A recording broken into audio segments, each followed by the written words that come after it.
Your story is waiting for you today. Your story has something new to say. But your story will only come out to play when you're alone. Alone. Alone in a room with invisible people. The following episode may contain swearing. Alone in a Room with Invisible People is brought to you by hollyswritingclasses.com. Hi, I'm Rebecca Galardo, the host of Alone in a Room with Invisible People. I'm here today with author and teacher Holly Lyle, and today's topic is how to write endings. And this is the third part in our three-parter, how to write beginnings. If you haven't listened to that, that's the first one. Go listen to it.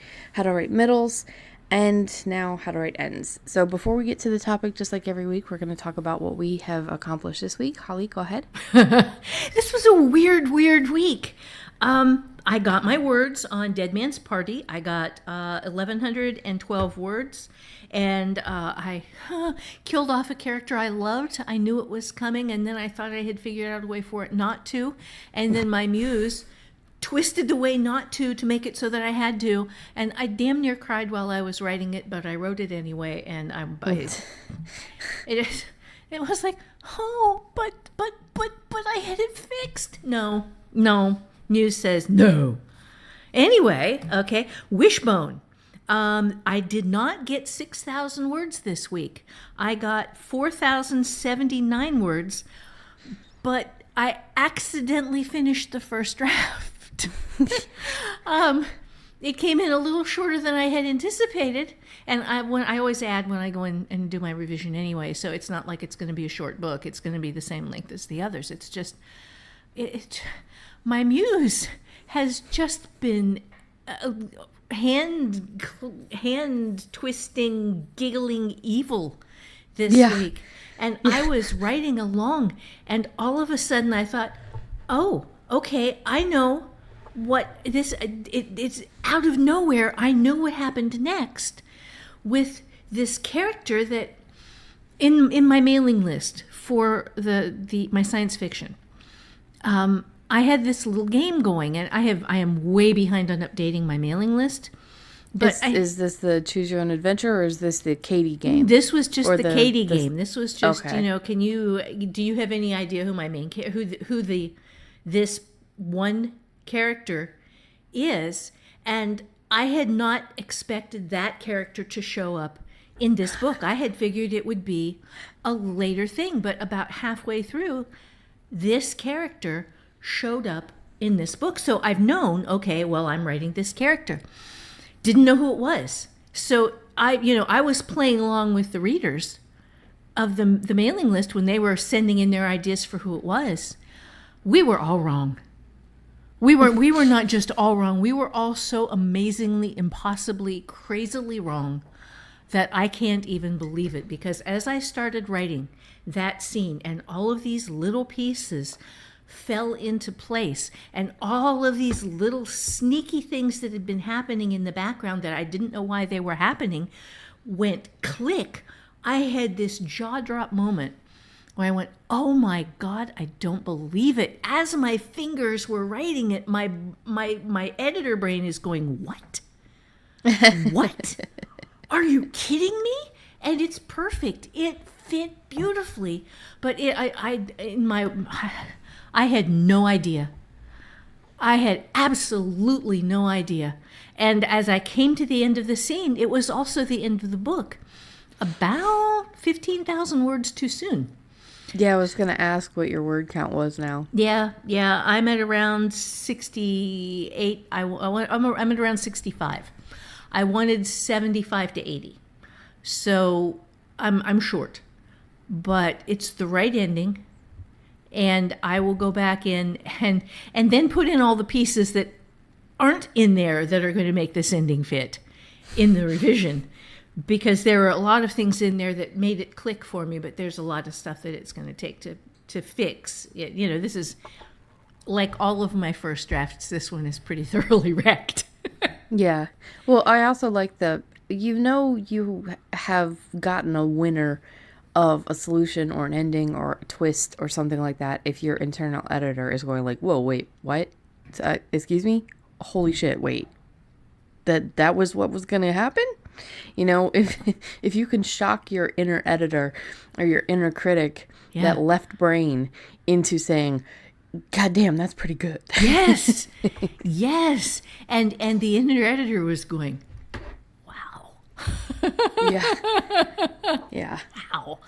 And it has been implied from the beginning, from Hunting the Corrigan's Blood, it has been implied that this ending, this thing that happened, was a possibility. It's Oh, shit. just, yes. It's just, I didn't know it. And as I think back through the earlier books, yeah, that possibility has always been there. It has always been very clearly there. It's just, it was, I love my muse. Yeah. I do. That's really amazing. So then my last thing was how to write a novel. I got lesson 34 done, which was the theme allegory follow-up for people who don't know how to write, don't know how to develop a theme and don't know how to develop an allegory inside of a novel, which is a really important thing to do if you want your readers to keep the book. You know, if you want them to save it and have it mean something to them after the point where they finished reading it that first time, you need to develop a theme and an allegory. And in this, my guys developed their theme and their allegory back in lesson 15. Now, at lesson 34, they're almost done with the book.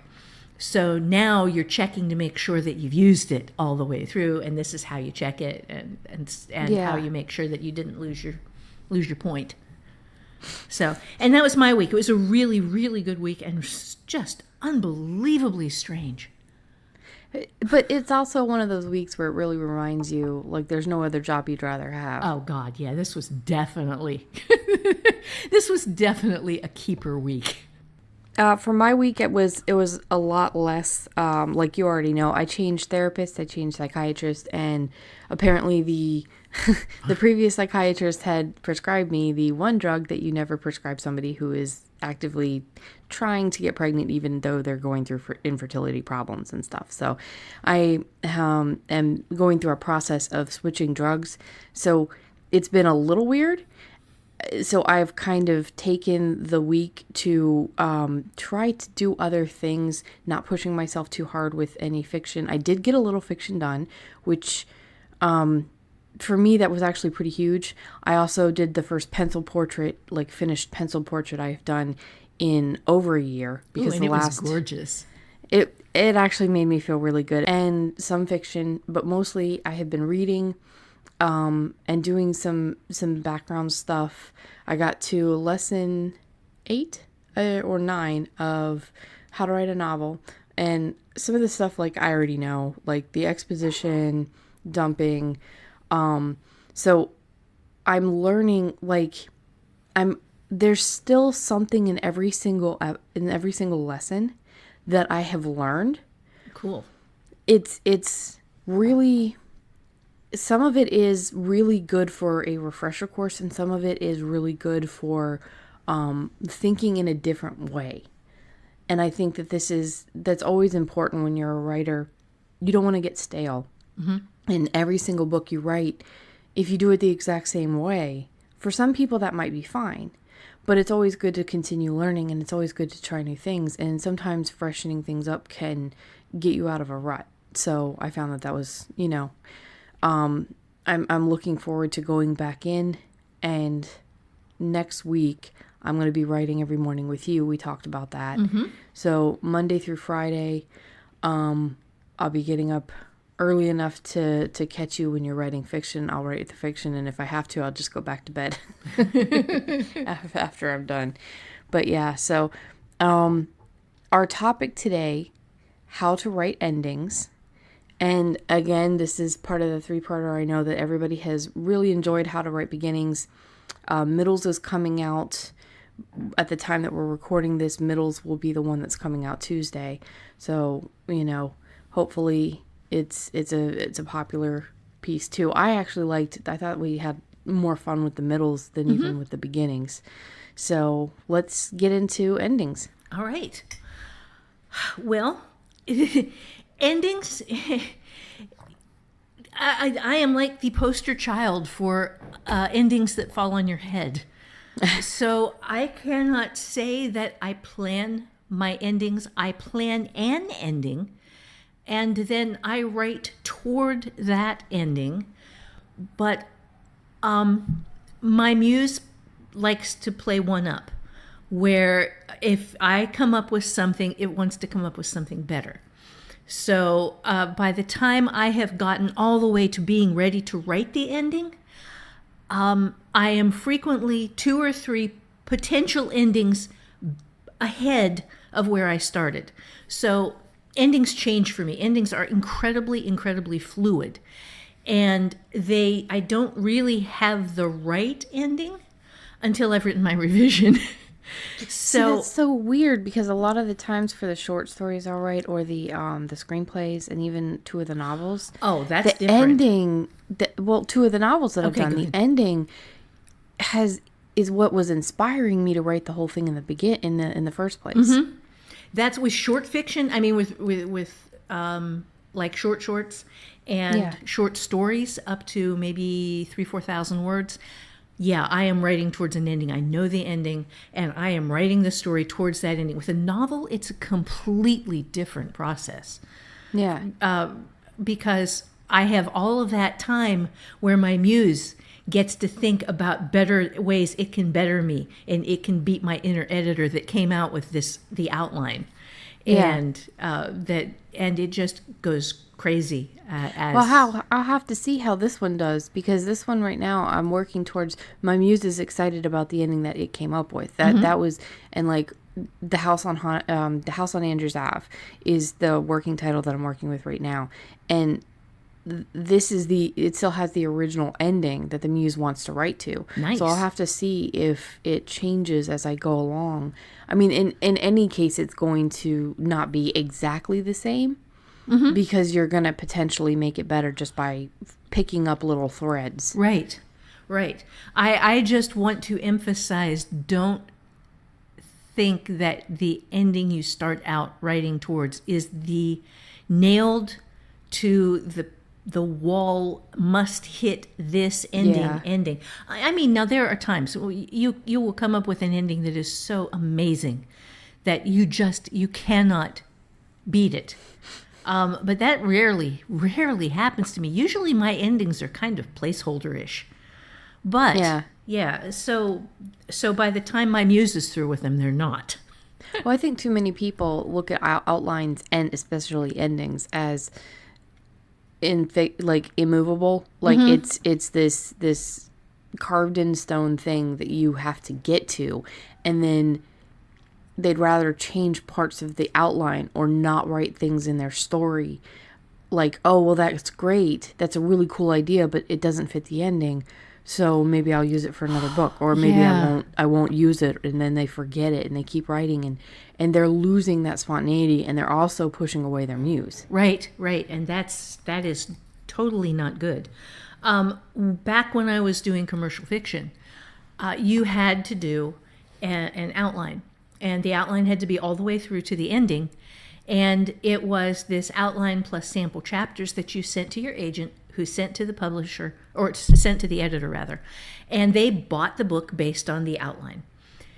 The only thing my editors knew when they bought a book on outline from me, was that they weren't going to be getting that book. They would be getting something that was the same subject matter, had the same characters, but had the same world, had the same tone, But it wasn't going to be that ending. It wasn't going to be that story. It was going to be something, because my muse writes an outline and then says, okay, I've told that story. Next. And it won't look at it as, well, we're just doing this and then we're going to write it again. It's, no, we're not. No, we aren't. And I will sit here and not do anything if you think that's what we're going to write. So outline and synopsis did not work well for me. I always liked the books I got, so did my editors, but they were not the books that I had outlined. Yeah, they're not the books you sold. No, they aren't the books I sold. They were better. But yeah. Okay, so endings, weak endings, are the endings that you get in an outline. They're predictable. They are, you have set up these characters, you have set up these actions, and you have come to a conclusion. And you have followed a logical progression in setting up your outline so that you get from point A to point B to point C to the ending, and you can see how you got there. That is predictable. That is a weak ending. Weak endings are ordinary in the same way that weak beginnings are ordinary. You start with a day in the life of, and you end with a day in the life of. Weak endings don't knock anybody through the floor. They don't shake up what you understood about the world. They don't leave you loving something you didn't even know existed until now. They don't change you as the reader, and they don't change you as the writer. One of the things that has been most amazing for me in doing this for as long as I have is that every time I write a new book and every time I push myself, it makes me slightly better as a human being. It forces me to look at something I have assumed I knew, question it, forces me to push myself to understand more deeply some aspect of human existence. And it changes me. And the ending that changes you is not going to be an ordinary ending. As the one that I got this week was not an ordinary ending, and it changed Settled Space. The whole damn thing. Changed it. Wow. Yes. And I knew from the instant that I wrote Isashi Yamamoto, I knew that there was more there than what I saw. And this week, it went bam. Oh, that is so cool. Oh, God, I was so happy. It was awesome. No, Okay, with the weak endings, that seems to be one of the problems with a lot of the romances. Because even though the romance novels and stuff, when you're reading them and everything, it's even the middles can be great. But the endings, you always know where they're going. And that was one of the problems I had when I was writing Leaving Wanda Lucia, is like, you already know that they're going to get together. So my muse was like, okay, well, how can I try to really make this a different ending? And I feel like up until the very end part, it till the point where, okay, well, obviously they're gonna be together, I felt like my muse kind of tossed in, it didn't make it easy for the main character when it could have been a lot easier. But that's one thing that I think that romances could really, it's like this problem though, because the romance reader is going into it wanting that happily ever after or happily for now right. ending. Right. That is the contract between you and your reader, is that you have to get, if you are writing a romance, it is understood. It is your contract between you and the reader that you are not going to screw them over. You are going to give these two people who have fought so hard to be together, they're together. Yeah. That you promised that. That's the job. So the best way that you could do it is to just throw the most obstacles and make you really wonder, okay, I already know they're going to be together, but how are they going to overcome these obstacles? Yeah. That's the best way that you can do it, is just make really strong ending or strong beginnings, strong middles, because they already know where it's headed. At least with most lines. I know that there are some lines out there that are more about just sex, that are more about just the suspense. They aren't all just for romances, so I'm not lumping every romance genre in. I'm saying for your typical kind of, just a romance, even some of the Regency romances, like Knight in Shining Armor. That one had a neat ending, because he was in the past, she was in the present. They could not be together. Mm-hmm. So at the end, he was still in the past, she got back to the present, and she met his reincarnation. So it was kind of a way of getting them back together. Although I can still say that it was not a satisfying ending. Yeah. Because it wasn't him. Right. And yes, that was the tough thing for me with writing those 4 suspense paranormals, was they were at heart romances. And at the end, I had to get my protagonists together, alive, Yeah. And the alive That was part the was tough in thing doubt for you. all the way through on all 4 of those things. Yeah. And I could not allow my muse to do what my muse does, which is kill off a major character. Or do something surprising at the end. Right, or Yeah. do something. Yes, I had to keep my contract with my reader for those 4 books in that these people had to survive together. And so I did it. It was really, really, really, really hard to do. Not a problem most writers writing paranormal romance would have. No. But, No. But so what that's- else is there? Okay. Weak endings leave characters unchanged. So not only are you leaving your reader unchanged, but you are leaving your characters unchanged. And this is more of a problem for writers of literary fiction than it is for writers of genre fiction. This is one of the places where genre writers generally win big time, is that they have characters who, because they are specifically fighting towards something, there is a plot and there is a hard series of conflicts that must be overcome. The characters come out the other end different and frequently stronger and better, and have paid a price for what they have learned. Literary fiction, because it focuses on emotion and feelings, and it tends to dislike plot, does not allow for that kind of necessary change in the characters. So characters come into the story and go out of the story essentially unchanged. And this is just a broad stroke. right. This is obviously. a very broad generalization. There's a lot of very good literary fiction out there. But There's actually an example of one of these in a genre that has been bothering me. okay, And, cool.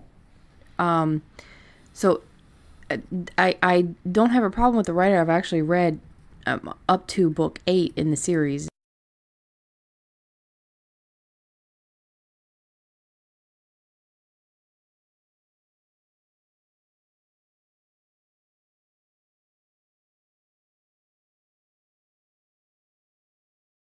Been reading it for about 2 years or something like that, and I stopped midway through book 8 because there's no character arc. Now he's done 9, 10, and 11 now, and I have them on my to buy list because I do want to read them. I do want to see if he finally does give them an arc.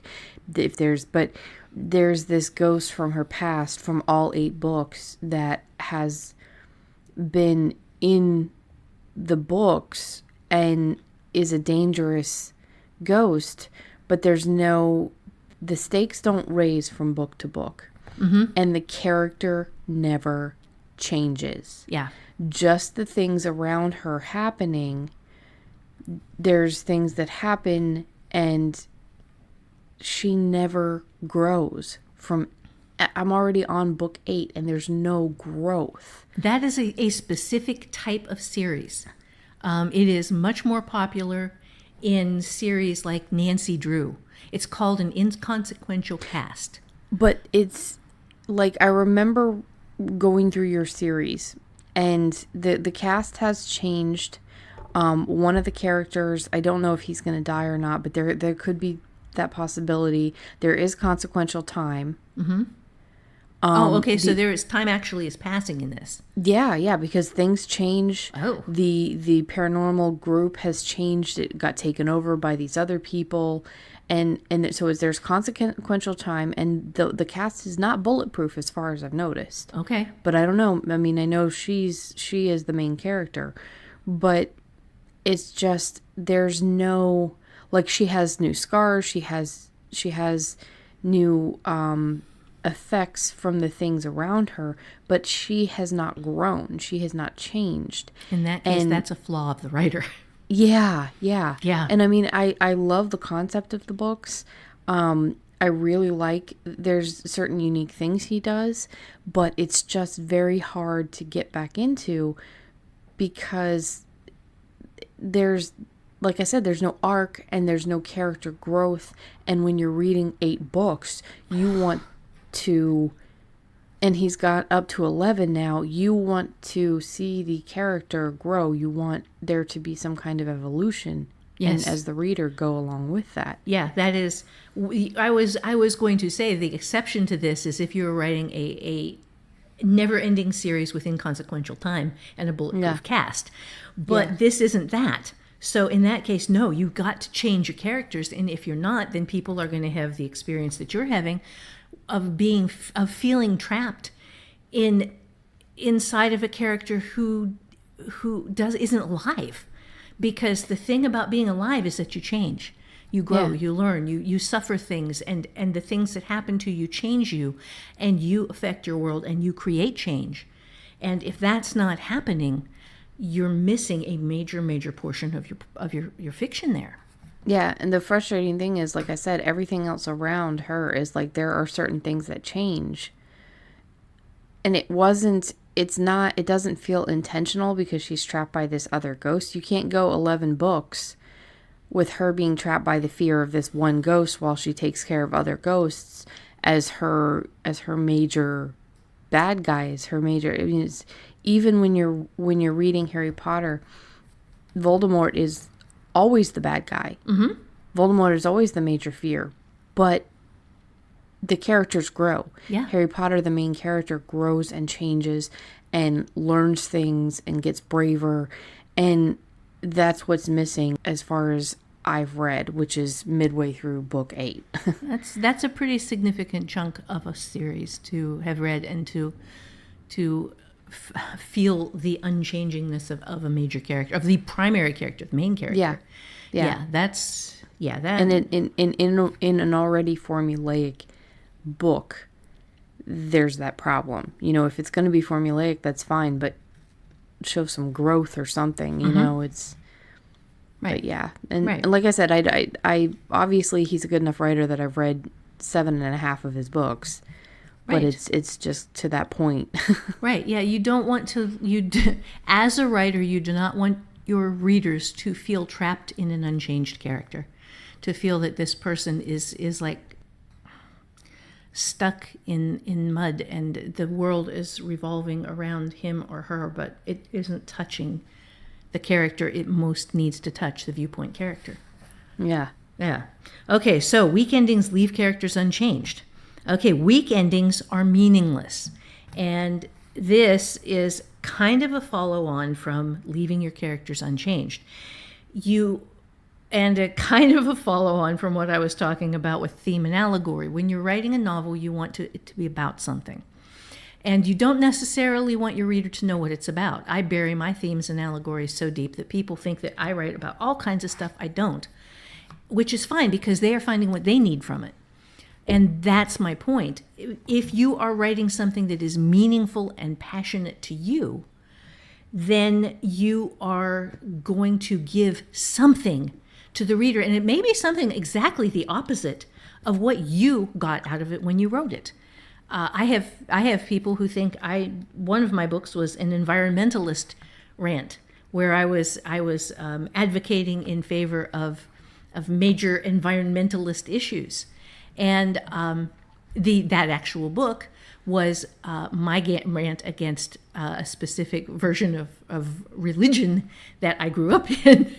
But they took something completely, entirely a million miles away from what I had been writing towards and thinking, but it still meant something to them.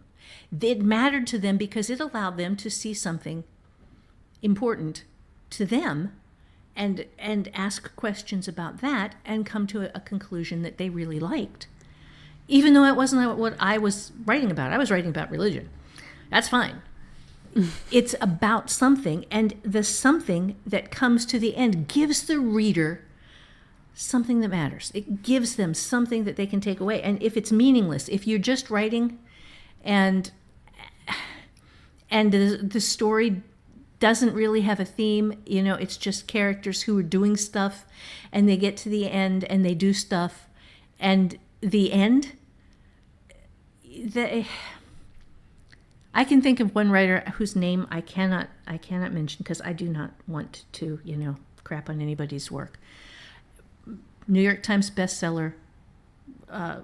She is she is a beautiful writer.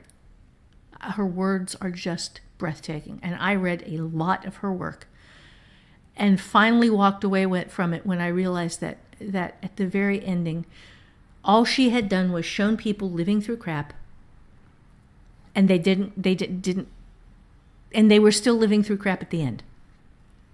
And that was it. I mean, my God, can she write? You know, you read her stuff and it's like, holy shit, I wish I could do that. She is brilliant, but she says nothing. Okay, and then the last thing is weak endings drop threads.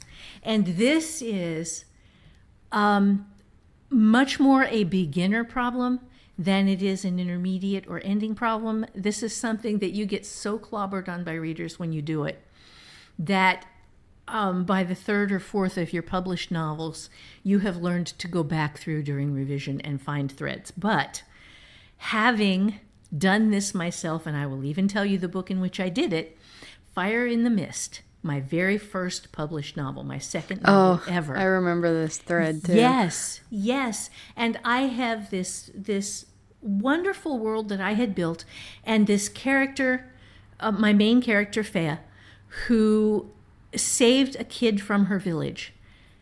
He was the only survivor.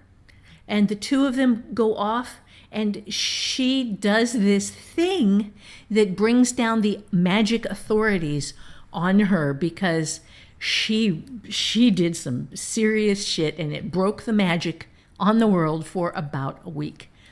And when they find her, they take her off. She is dragged off to magic school so that she doesn't do anything that devastating again. And the kid goes off with relatives in the village that they were headed to. And that's it. I never picked up the kid. I never went back to say, well, what happened to him? And, you know, I got fan mail, and I am going to use air quotes here because there were a lot of people who loved the book, but I also got fan mail chastising me for killing a cat, chastising me for killing a couple of dogs, and a lot chastising me for, well, what happened to the kid? I went, uh-oh. I forgot. I just forgot that I had him in there because he was just there so that she had something left from her world that she could hang on to. And then I didn't keep him. I didn't keep writing him. And that was a real rookie mistake, man. Yeah, and you can big. Actually, in How to Revise Your Novel, you help people not make that mistake by explaining the important, like the weight of your words and the weight of your descriptions and giving characters names. And you show people, like, okay, is this character meant to be somebody important? Mm-hmm. Well, then this is how many, you give that point scale. Yes. And that's how I found quite a few people, including my Prince Trucker dude. He was, and I know I mentioned this before, but I leveled up the points, and it was something like a 16er. 16, 17. It was 15 plus points, which that means it's a major character. Yeah, he's one of your main characters. Yeah. And like I described him in the forums, and everybody's like, yeah, I'd love to read about him. I want to know more about him. He sounds great. And like literally one of your things was, what does this character feel like, and what is this character supposed to be? The what does this character feel like is a late edition main character that will probably change the story, be comic relief, and be impactful to the plot. What is this character supposed to be was literally just to make the diner not empty. Right.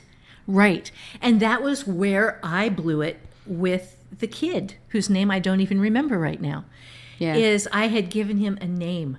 I had given him the incredible role of lone survivor of a plague trapped in a house with his dead relatives. Yeah. I had made him somebody that she knew. I had given them this thing together where she cleaned up what was left of their village with him beside her, and he was in tears and terrified, and she comforted him afterwards. There was this thing where they traveled together talking as they headed towards they knew not what, and he was telling her she could come and live with his relatives in this village. And then I drop him. Yeah, they had chemistry before and after and during and Yes. everything, and then She was disappears. like a big sister to him. Yeah, yeah, because he actually used the term in the book that meant like big sister or Sisling. something. Yeah, Yeah. yeah. So, So yeah, that week endings drop threads. yes, exactly. So you don't do that if you, and then those are the 5 things. Week endings are predictable. They are ordinary. They leave characters unchanged. They are meaningless in that you don't have a theme or an allegory in your story, and you're not actually writing about anything that matters to you. And they drop threads, including major characters that you didn't realize were major characters. Okay, so with that, now let's look at strong endings. And strong endings, the first thing is they surprise you.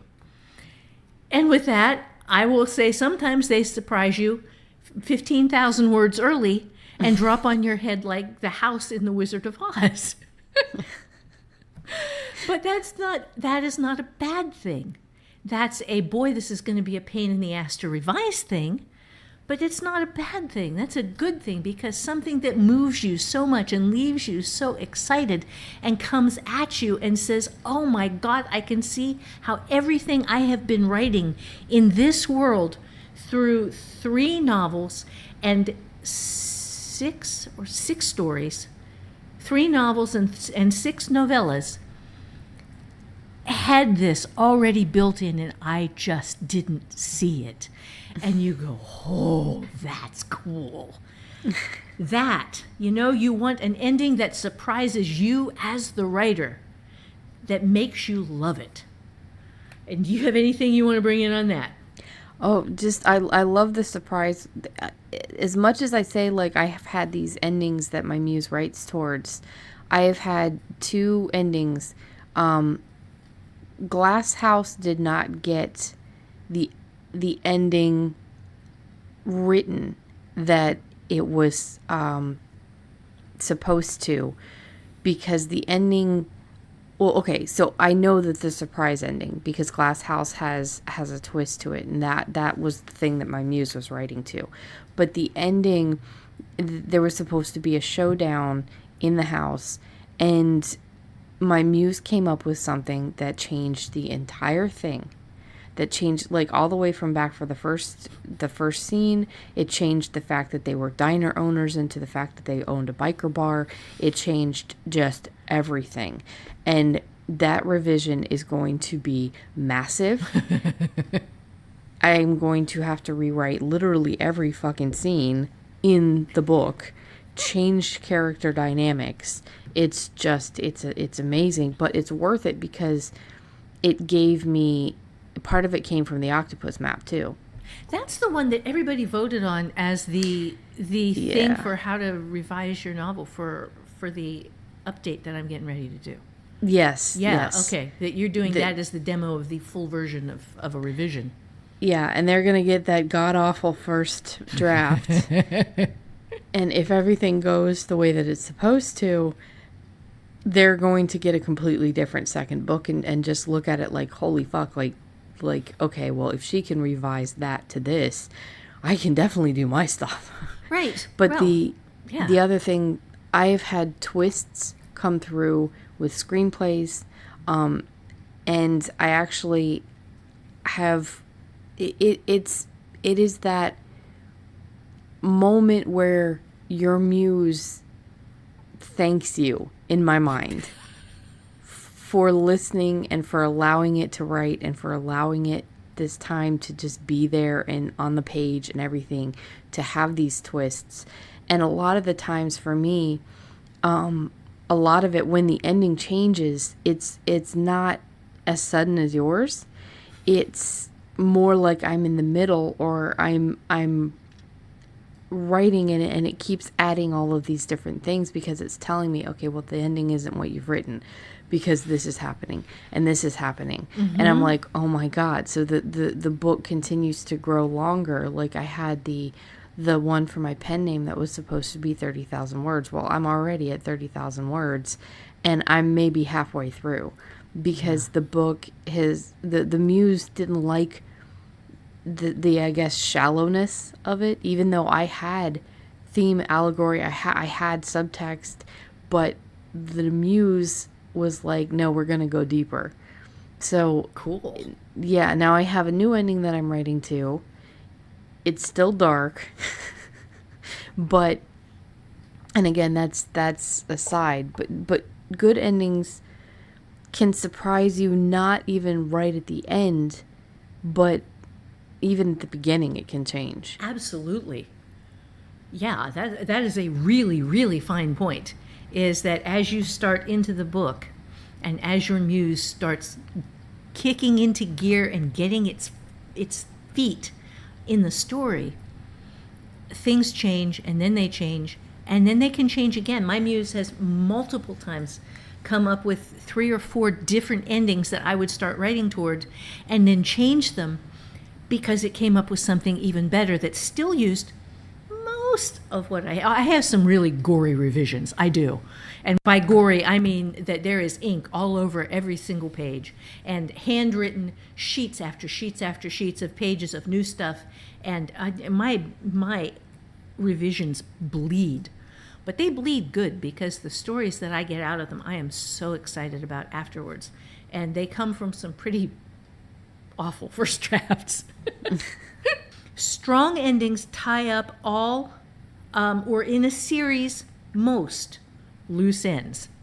My Kid, that was a loose end that I really, really needed to tie up because I do not appreciate authors who go back through years later and rewrite books that they wrote before and change them. And generally change them in ways that I find less good than the original versions, which were fresh and well thought out. And they had mistakes because it was the early work of the author. And I'm thinking of a couple of writers who look like they have stopped doing this, but who for a while were rewriting their old books and changing them. I have not done that. I have not gone through and fixed The Kid because that was a screw up I made. It was my first published novel. I have learned, but there are things when you go in and change a book that you break. And I got enough right in that book as a first novel that I don't want to go in with my superior skills, I'm using air quotes, and break something that I had right the first time. Because I think I know better this time. Well, I just don't understand why anybody would do that. To me, it's pointless. You write a book, you had it, it meant something, and even if you grow, because hopefully life, you grow, you change, you learn different opinions, you go back and forth on things.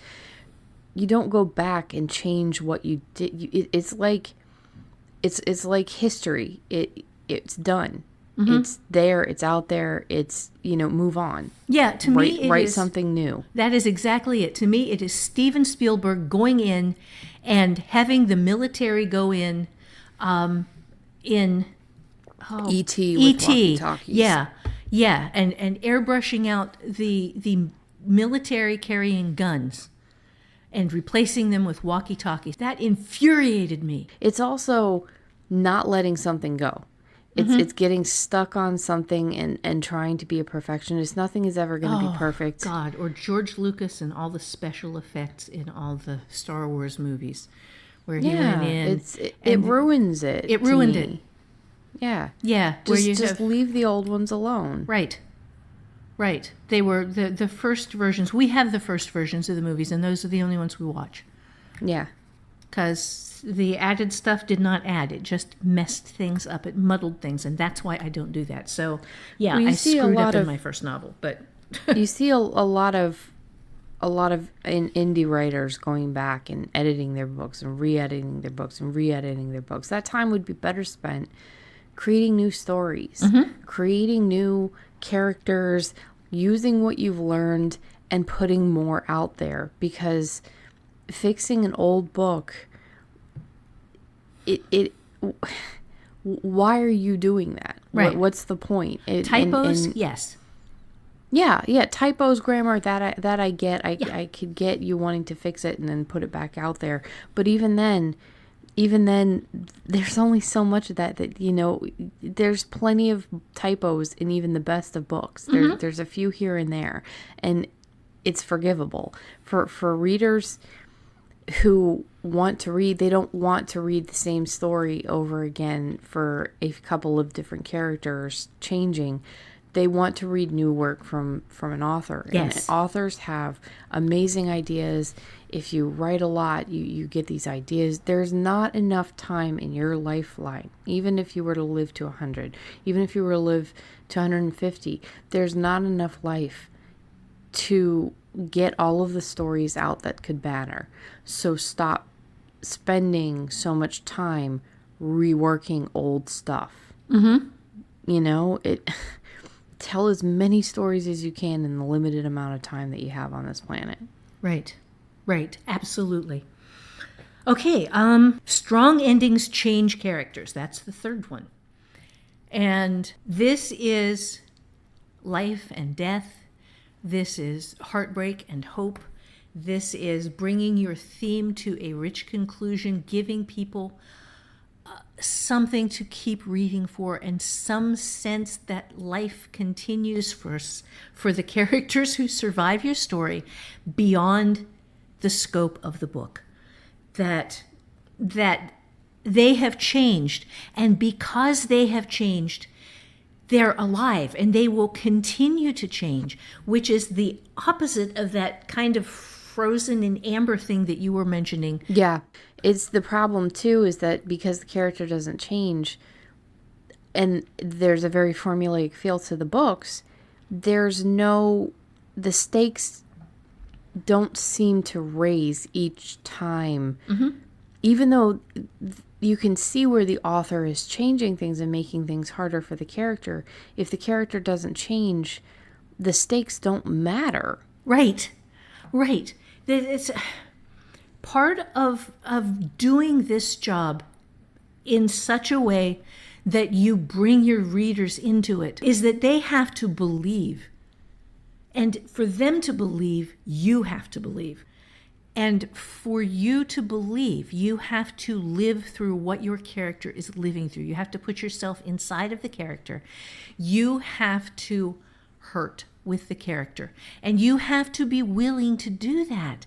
And seriously, I was about in tears. I had to kill off somebody that I loved. I had to. It was the right thing for the book in Dead Man's Party. And I knew it, and I knew it from very early on. And when it happened, I was writing along, and suddenly my muse said, okay, it's time. And I went, no. But I did it because it was the right thing for the story. Characters change, and sometimes your good endings change the characters. And sometimes that means killing off a character you love for a really, really good reason. And this reason was big. And the reason and the character was heroic.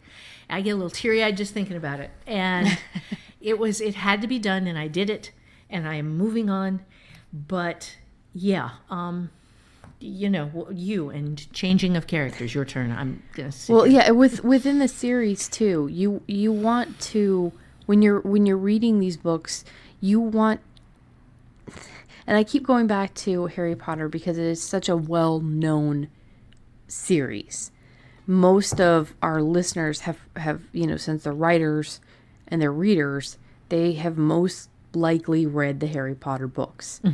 There is so much change, and the amazing thing is, with each book, as the changes are there, she presents obstacles that work with the changes. So as the characters grow, the obstacles grow, the stakes grow, and it's really well done Now, there are some things that bother me. The super long-winded conversations with Dumbledore wrapping up everything at the end of the books, that always drives me just a little bit nuts.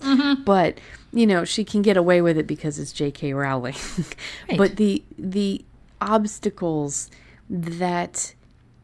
It's just, to me, it's very brilliantly done how... And one of the things that I hated most in those books that was well done and was needed, and she had to do it, was Sirius Black's death. Yeah.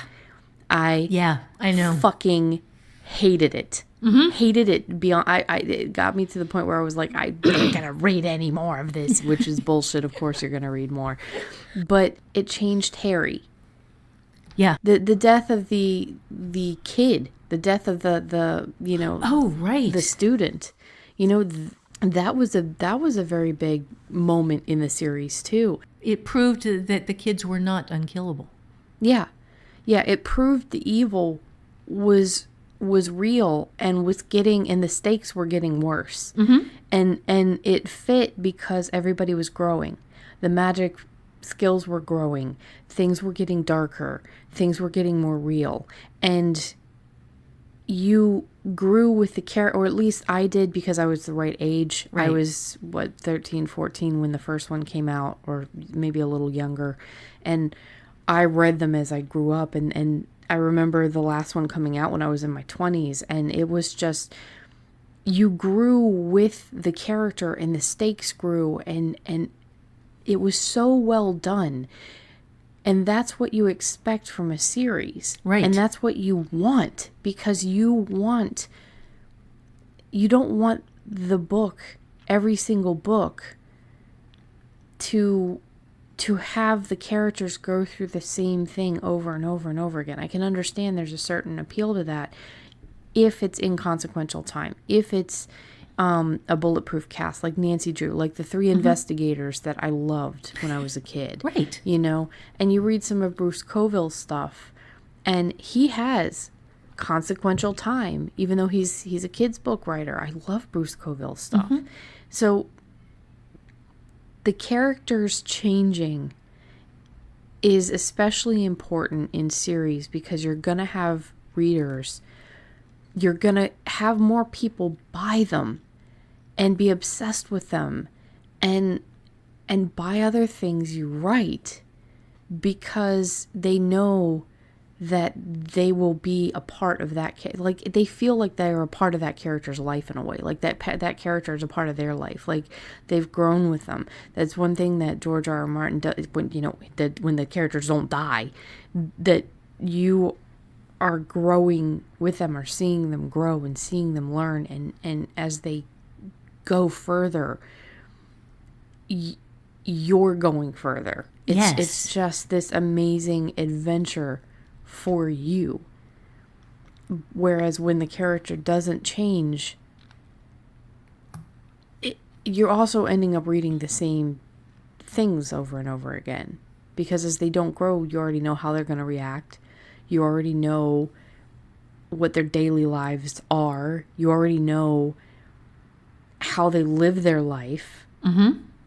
And after so many books, you already know, okay, well, after this is going to happen, this is going to happen, this is going to happen. And it doesn't have to be a formulaic thing for you to feel that. If the character isn't growing, then what's the point of reading the books? Yes, exactly. And that's... I'm still going to read... Yeah, I'm still going to read the last ones that are out there, because I got to give it a chance. I got to see if, as he's growing as a writer, as his books are being sold, if she does change. I really want her to change and to grow, and I want to see her succeed. So he's obviously a good enough writer in that area. Right. It's just... He's just playing it safe right now. That's a long amount of books to go through with no character arc. Yeah, well, he might not even notice that he's not doing that. He might think he is, because the things around her are changing, and he is escalating stakes. But it's... The stakes are meaningless if the character doesn't grow from them. Right. The thing about writing is that it is a job with 7 million moving parts. And no matter where you are, there's still another ton of things you have to learn. Yeah. And you can be doing it as long as I am doing it. And I am going through creating the How to Write a Novel class right now. And I am still learning things from the novels I am writing as I go and throwing that stuff. Part of the reason that I wrote a demo novel for the class was so because I know how my muse works. And I knew that I would get some stuff just that I needed for the lessons just by writing a novel and having it break in interesting ways on me, because that's what novels do. Yeah. There are 7 million things to learn. And that's the thing about reading this series too, is that I learned about book 5, maybe 4 or 5. I realized what was bothering me about it. I kept reading. I like the author. I really do. I'm not shitting on him at all. There's a lot of really cool fucking shit in there. And I love his unique take on things. They're good books to read. The only frustrating thing is the main character doesn't change. And that taught me. So as reading through different authors and things, like you said, there's 7 million moving parts. You're always learning. There's never a point where you can say, oh, well, I've learned it all. Just taking all of the courses or, well, I don't need this because I already know this. No, you don't necessarily already know anything. Right. You can always learn a new nuance to something that you've already known, basically. So even reading fiction out there now, you can learn from other people's works what to do or what not to do. And if you want, go back to our episode, How to Dissect a Novel You Love, and really delve into a couple of novels that you love, and delve into a couple of novels that you wanted to love but you couldn't, and try to figure out why, because that will teach you, what to do and what not to do, especially if it's something you wanted to love. I want to love these books. I'm going to buy his last 3 or 4 books that he's got out there. So obviously he's doing something right. He's got a lot of good, I like some of the other characters. Right. But it's just, there's that one thing, and it is a major thing. Yeah. Yeah, and it's just, no matter where you are in your writing, you can always get better. And changing your characters, it's something you have to learn how to do. And it requires a certain amount of being willing to throw yourself into a situation where you can lose people, because the changes you make might not be changes everybody likes. And that's just a part of the job, is that you're never going to please everybody. So you have to write what you want to read, and then know that there are people who are out there who are like you, who want to read that. But do it by giving them characters that they can believe in, and that they can think that these characters are alive and continuing to move on after the story ends, because you have shown them changing during the story. That's core. That really is. That is core stuff. There's one that I'm reading right now, Darcy Coates, and I think I mentioned her last week too. It's Coates, I believe. She does a lot of the paranormal, but there's little to no romance in them, and they are also, again, unique takes on paranormal. They have, the ghosts and the situations and the stuff that's going on in them. They aren't what you expect, and at the same time, the characters that she writes are engaging, and you definitely, because I will sit there and I'll read one of her books in a day, and it's just kind of hypnotic the way she writes. I really like her style and her voice, and the characters change. They learn something. There's a couple of smaller themes that are running through the books. I just think that they're very well done. And that is one thing, is that her endings are, so far, very satisfying. Nice. Very nice. Which takes us very neatly to our next thing, which is strong endings have deep meanings. And you, as the author, get to determine what is deep. It is what matters to you. And as the creator of a novel, everything that you have in it gets to be what you love, or what you hate, or what you fear, or what you most desire and have never had. And you get to determine the meaning, and you get to say that this is important. Because no matter what it is, there is going to be somebody out there who needs to read that book, who needs to hear what you have to say, because you have lived something, and you are, a step down the path further along than the person who's coming along behind you, who picks up your book, who is looking for something. And if you write true to yourself, and if you write things that matter to you, the something that someone is looking for is going to be your something. And this is one of those things where I keep telling people, don't just copy what's popular. Because what's popular now, first off, is something that was in a publishing cycle 6 months or a year ago. And people are already starting to move on from that to something else. The thing, you can't chase a trend and live in just writing things that you don't love to chase a trend, to hope to be marketable. If you write true to yourself, you will find, you will build your own trend for the people who are looking for you. And they will come looking for whatever it is you have in your story. So strong endings have deep meanings, but they have to be meanings that are deep to you, not meanings that you think are deep because they fit a current trend. Yeah.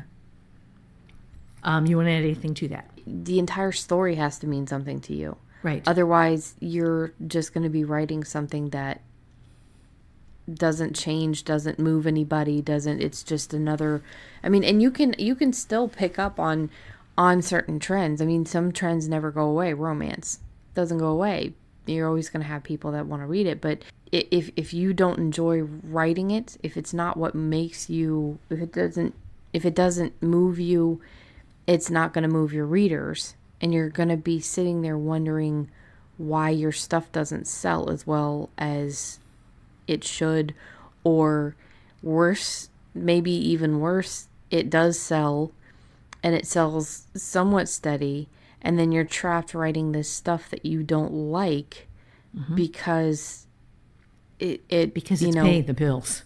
Yeah, because it's paying the bills. Yeah. And you have to show up to work to write this kind of stuff that you're probably doing formulaically, and you don't enjoy it anymore. Then again, we go back to, you might as well get a 9-to-5 job. You might as well go out and go to school and get a technical ability and go out and do something else in the world that would actually matter to you, to make you feel like you're making a difference, because it's an easier way to earn $1 to pay the bills, right, than writing something that you hate, and it's going to turn. I have seen people teach themselves to hate writing. I've seen people burn out by writing stuff that was making them money, but ultimately they hated doing it. Mm-hmm. Yeah, me too. Yeah, don't do that. This is too hard a job to chase it for the money without making sure that you're chasing it for the money with love. Yeah. Yeah, and we're talking to two people who have no qualms about making money. I would love to make money. I like money. It helps, in situations. Yeah. I need to get paid because I have bills to pay. So yes, so I write for money. Yeah. And that's the thing. So we don't have anything against writing for money at all. But write what you love. Yes, to get paid. Absolutely, because this is such a hard job anyway. Yeah, I can't imagine trying to struggle with my muse, trying to get her to write something that is formulaic every single time. That it's already hard enough to get it working on a regular basis in the situation I am right now, and then to have to sit there and write, okay, well, this is a 50,000 word romance by itself. This is what happens, formulaic, already know the end. It would drive me crazy. Yes, absolutely. All right, we have one more strong ending. Strong endings are extraordinary. And this means exactly that. That it is not you coming in with what the reader expected. It is you figuring out what's better. And I can't even say figuring out. I had almost nothing to do with the ending for the Wishbone conspiracy that careened onto my head on, what was it, Thursday or Friday? I don't remember. Either way, I think it was Thursday. It was Thursday, right? Because I actually worked on nonfiction on Friday just because I needed a little breather after having been clobbered so vigorously by a muse who ended the book. There are good endings. There are right endings. And then every once in a while, your muse is going to just hit one straight out of the park. Babe Ruth it, man. Just goes sailing out into the parking lot and breaks somebody's windshield and, lands like a rocket, and you go, wow. And it's not even I did that. It's this part of my brain that occasionally just comes in and takes over and moves the hands that I have not a lot to do with. That every once in a while you get that. But you are aiming for extraordinary. You are aiming to leave your reader going, wow. And you can't always get that. You can get really good most of the time. You can get great occasionally, but you're always aiming for extraordinary. You are always aiming for the ending that brings them back for the next book.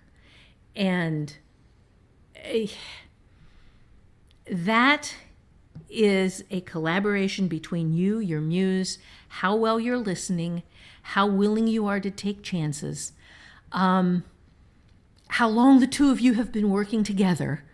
And you'd like to say it's your whole life because you and your left brain and your right brain have, always been in there. But a lot of folks have just been shushing their right brain for years. So, well, yeah, and that's part of society trains that. Yeah. That's don't be creative. Memorize. Don't figure out. Don't write an essay.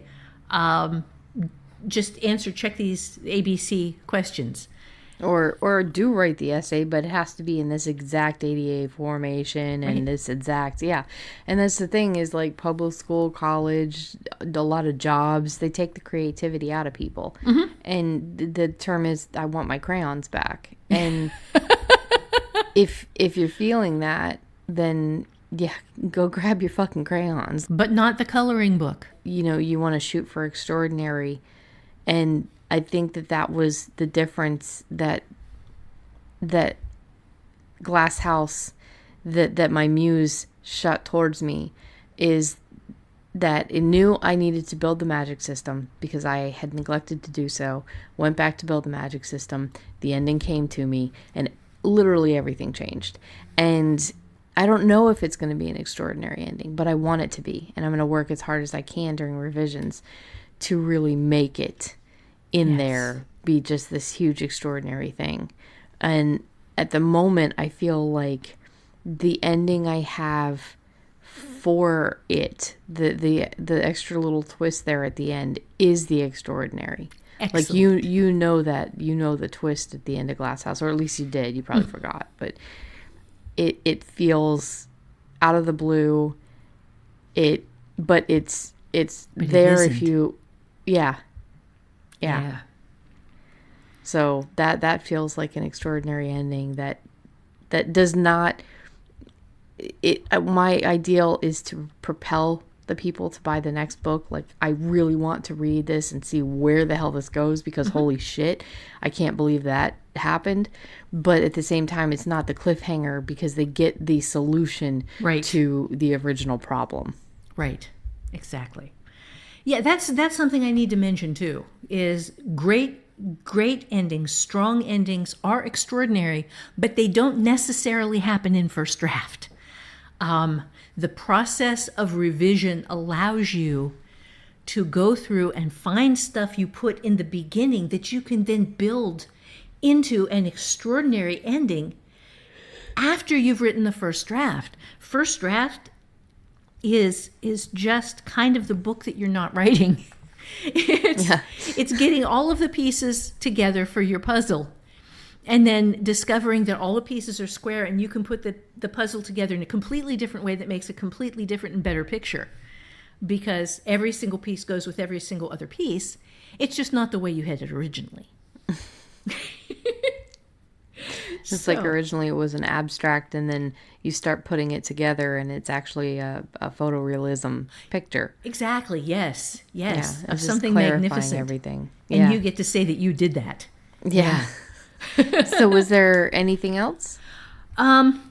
Overall, we've got 4 things. This isn't the takeaway, but we've got 4 basic things that you want to look at. You want to have your characters solve the story problems. This is no deus ex machina, which means some outside force comes in and solves their problems for them. This refers back to Greek playwriting, in which the god in the machine came in and solved the characters' problems. That doesn't work. It doesn't work if you go back and read the Greek plays. It does not work today. That is so deeply unsatisfying, it will make people throw a book against a wall. So, number 2, you make the solutions use pieces that are hidden in the middle in surprising ways. And this is very rarely something you do in first draft. This is almost always something you do in revision, because your right brain will throw pieces into the first draft that you don't even see going in there. But as you go back through and read, after you have finished the novel and you've let it sit for a month, you go back in and you read through it and you find things in there you didn't even know you'd put in there. And the right brain goes, ooh, I can use that. And this thing and that other thing. And if I use those 3 things, then I can make this ending that looks like I planned it from the very beginning, and I look freaking brilliant. And I surprised my reader, and I didn't cheat. Yes. Oh, I love that. I love that. I love that so much. It's why I love revision. Yeah, I definitely, after taking the How to Revise Your Novel course, have changed my tune on revision, because you have all of this power. You find all of these little things, and you're still writing. You know, you're writing, you're just taking all of the best parts and making them better and building them up. Yeah, it's like discovering you have superpowers. Yeah. Because you go through, and the first draft, you do this stuff and it's pretty good. But then you go back through, you step back in time, and you change time so that you get the awesome ending with all of this stuff that's sticking in there that you had in there, and you use it, and you become magnificent. Oh God, it's just such fun. Anyway, okay. Number 3 is you have your main character earn the win. And this is something a lot of people have a hard time with, early writers especially, because writers are generally very nice people who want the nice job of sitting and typing for a living, telling stories.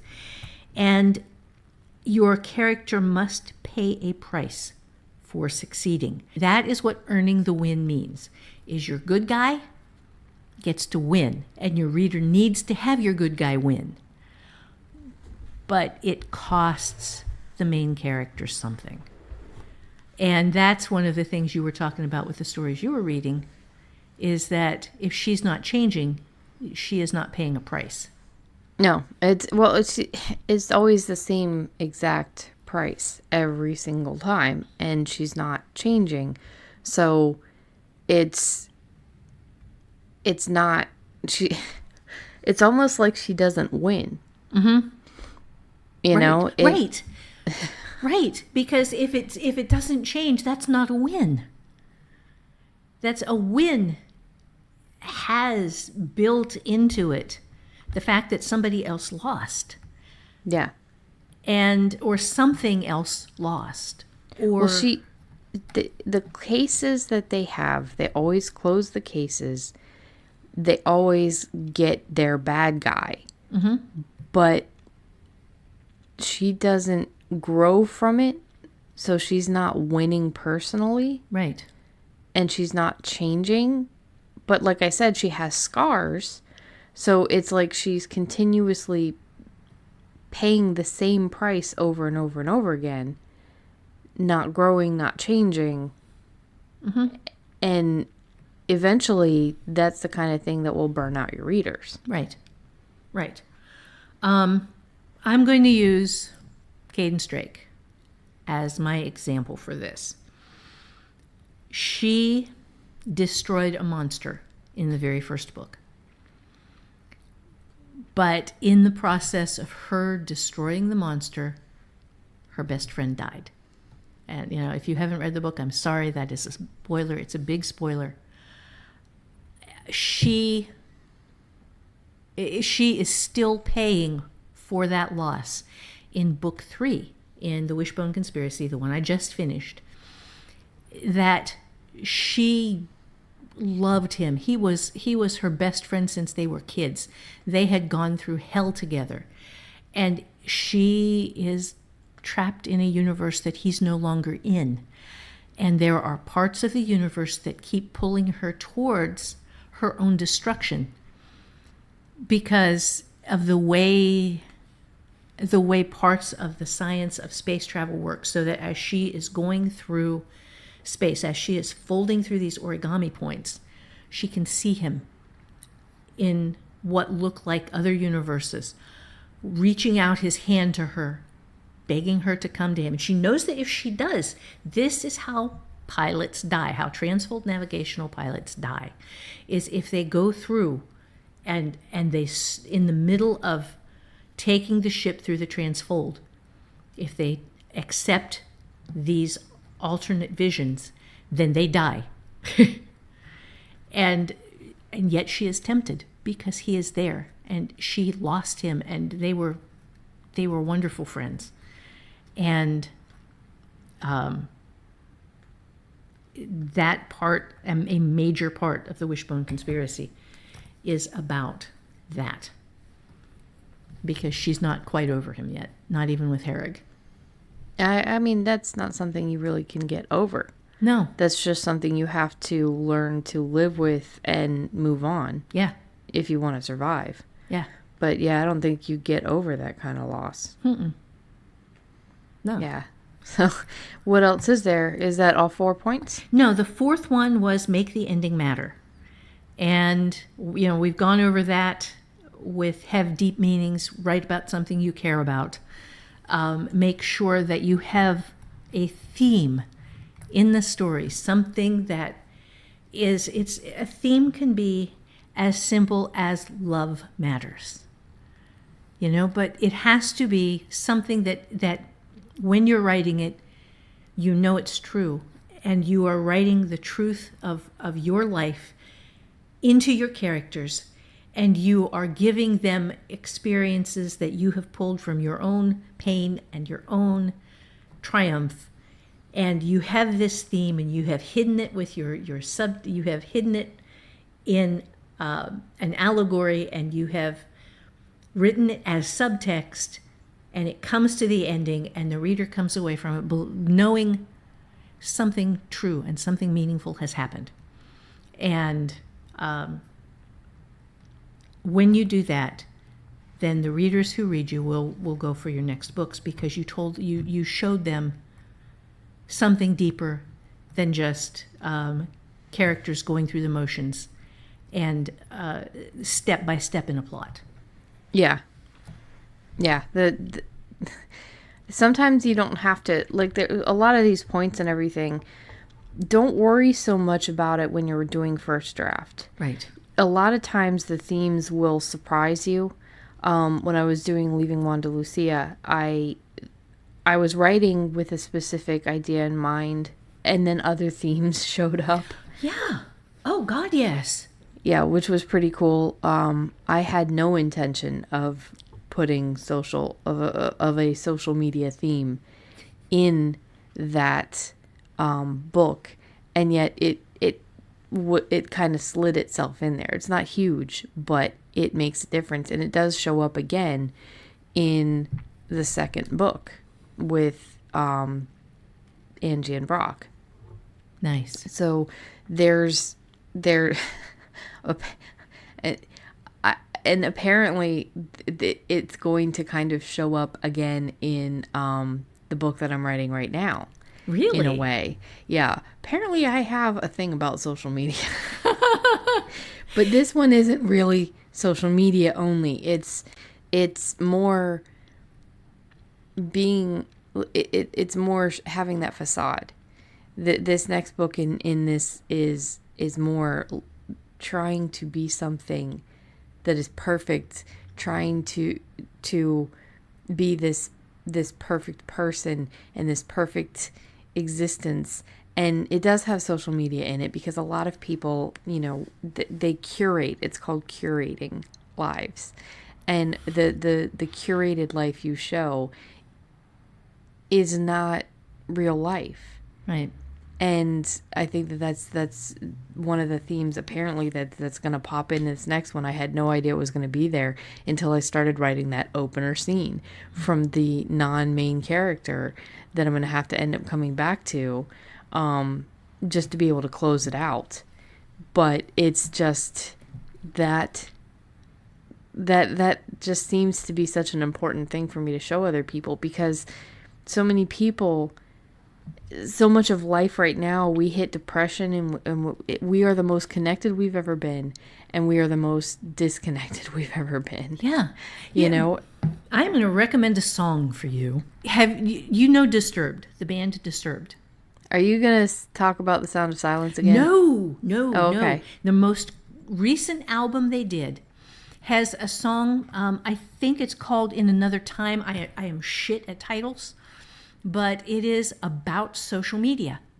It is a song about social media, and it is brilliant. And that is cool. Will really like it. It is, yeah. Well, I love Disturbed anyway. Yeah. They are one of my favorite bands, and I have all their stuff. But But yeah, I will look that up then. Yeah, that's cool. Do, because that's and that is, that's my plug for the day too. Is people go out, buy Disturbed's most current album. Not sponsored. No, not sponsored. I just love them. So Is that everything we do? I know we have a takeaway still. Yeah, we have. That is the 4 steps basically to writing a good ending, and then from that, we can just go to the takeaway. Good endings make us laugh and cry, feel relief, hope, and desire, and give us something important to hold on to. They show us a piece of the author's passion and let us keep that and take it and incorporate it into our own lives. And because we have read that book, we are a somewhat better person for having done so. That is a good ending. And that's the takeaway? That's the takeaway. That's a good takeaway. I like that. Okay. Well, it's just very simple and very clear, and it shows what matters about the ending, you know? So that has been our episode on how to write endings. Obviously, if you have any questions, if you want to join in on the conversation, it's hollyswritingclasses.com. And, if you don't have an account, absolutely free, no obligation to own any of Holly's courses or anything like that. Just go ahead and join, and our podcast forum is clearly labeled podcast Alone in a Room with Invisible People. Come on in, talk to us, ask us questions. Not only are we on there pretty much every weekday for sure, but a lot of the writers are on there several times a day. They really love interacting. A lot of them have just as much of experience with writing, and you get other viewpoints as well. Mm-hmm. So it's also a very safe place to be in there and to be yourself, which is amazing. Yeah, It's a good community. Yeah, it really is. If you would like to support the podcast, you can go to, it's coffee, but it's ko-fi.com/alone. And I know that I've been told by 2 people now that searching for Alone in a Room with Invisible People for some reason is not coming up. So I'm going to try to figure out why it's not showing up in the search engine. But again, just type in ko-fi.com/alone and it should bring you to the page. That just, again, every dollar counts. Every couple of dollars is making a difference.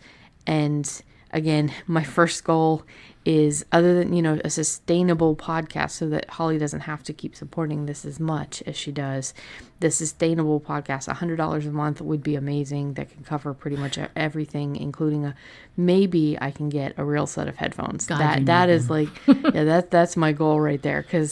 And I just noticed the other day, this is starting to fray in one of the little areas. So I've stopped using it for anything but the podcast. Yeah. It's like, I don't want to make them go out. But yeah, so, and if you want to support Holly, there's several different ways. Any support of Holly also supports the podcast. So that goes, you can go to, again, coffee. It is ko-fi.com/Holly Lyle, one word. Her last name is Lisle. You can buy any of her fiction pretty much anywhere. You want to take a look on Amazon, Barnes and Noble, Smashwords, just all over the place. Just, whatever way is best for you to read her fiction, you could probably find it. And the other way is to drop on in hollyswritingclasses.com and take a look at her shop. She has amazing classes. There will be, I'm sure you've heard the spot that we had today. If you also are a member and you have really had eureka moments or breakthroughs or anything that you would like to tell us about, you can either write me a very short testimonial, anywhere between 30 and 60 seconds is what I can read aloud for you, or you can send me an audio clip. I'm accepting those at show@alonewithinvisiblepeople.com. And I did have a couple of people reach out to me about the depression, infertility, frustrations over mental health issues. If you need somebody to talk to, we have started a thread in the podcast forum. It's called the podcast listener support thread or forum or post or whatever. But you can also reach out to me at rebecca@alonewithinvisiblepeople.com. So, we're all writers. We're all here together. And if you are a little bit more private and don't want to share on the forum, you've got my email address and I am here for you. So I think that is it for me. I just want to say thank you so much for the people who are supporting this podcast, and also thank you to everybody who is listening. There's no obligation to support. These episodes will always be free for as long as we do them. And we really, we love the idea that this is helping you guys. Yes. And thank you. I enjoy coming in here and sitting and talking with my daughter every day, but I have been just thrilled to get to meet some of you folks in the forum and get to actually talk with you, in as much as close to real life as we can get. And I am very excited about some of the coffee bonuses that we've got coming up. I am going to say that for folks who fund us monthly, we're going to be doing a live chat once every couple of months. And that fund Holly monthly. Yeah, that fund my coffee. We will be getting together and doing a live chat, and it's just going to be people asking me questions and us sitting and talking. I think that's cool. Yeah. That's really cool. So with that, I am so excited to be here, and we will see you soon.